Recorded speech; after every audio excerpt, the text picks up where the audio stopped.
بەڕێکەوتنی تیمە فریاگوزاریەکانی قەزای دەربەندیخانە بۆ سەر شاخی بەرانان دەیانەوێت ژیانی هاوڵاتیەک لە مردن ڕزگار بکەن.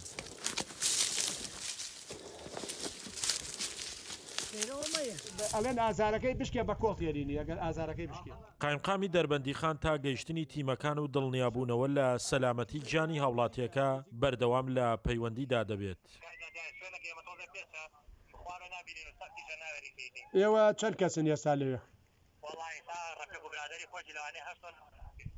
بەڵێ خۆت دەزانی دەربەندیخان ناوچەیەکی گەشتیاریە و دەوروبەری بە شاخ گیراوە و زۆر جار تیمەکانی شاخەوانی شارەکانی تریش ڕوو لە دەربەندیخان دەکەن. ئەمڕۆ چوار گەنجی دەربەندیخان بەمبەستی شاخەوانی ڕوویان لە شاخی بەرانان کردووە، بەڵام بەداخەوەیکیان لە ڕێگە لە کاتی پەڕینەوەیدا کەوتۆتە خوارەوە و قاچێکی شکاوە.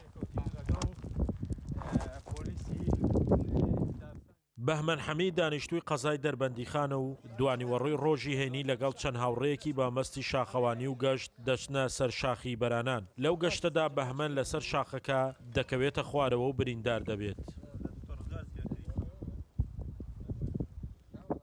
دوای 2 سەعات تیمەکان بە ڕێگایەکی سەختدا دەگەنە شوێنی ڕووداوەکە بۆ ڕزگارکردنی بەهمەن. پاش تیمارکردن و دڵنیابوونەوە لە سەلامەتی ژیانی بە هەمان ڕێگادا بەهمەن بە برینداری دێننە خوارەوە.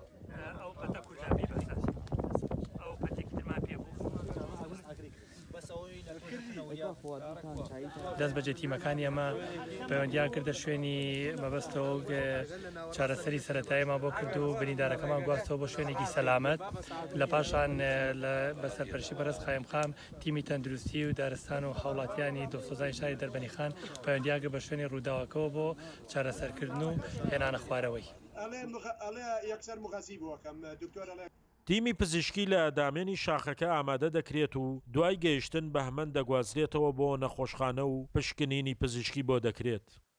پاشەوەی سەر لە ئێوارێ ئەمڕۆ ئاگادار کراین کە هاوڵاتیەکی تەمەن 28 ساڵ دانیشتووی دەربەندیخان لە شاخی بەرانان بەربۆتەوە و کەوتۆتە شوێنێکی سەختەوە و ڕێگاکەی زۆر سەختە تا بگەیتە لای.